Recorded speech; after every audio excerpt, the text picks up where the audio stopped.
Tan Malkaa Production waa'ee dhaabbanni Malkaa Production wantoota hedduu qabatee isiniif dhufaa jira. Malkaa Production kana hordofuu hin dagatinaa. Hordoftoota keenya subscribe godhaa, like godhaa, share godhaa. Yaadaaf qeeqa yoo qabaattan comment jalatti nu beeksisuu hin dagatinaa. Malkaa Production maaliif baname jettan saba guddaa, saba Oromoo kanaaf kan hundaa'edha.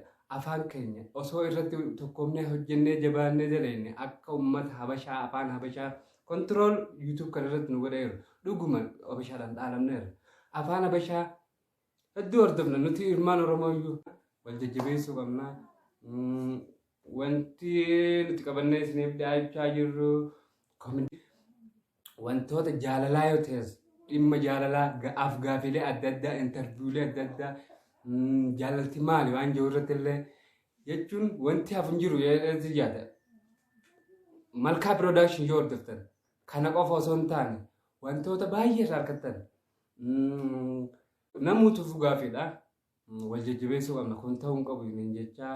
Malkaa Production dhiheenyatti viidiyoolee adda addaa qabatee isiniif dhufaa jira.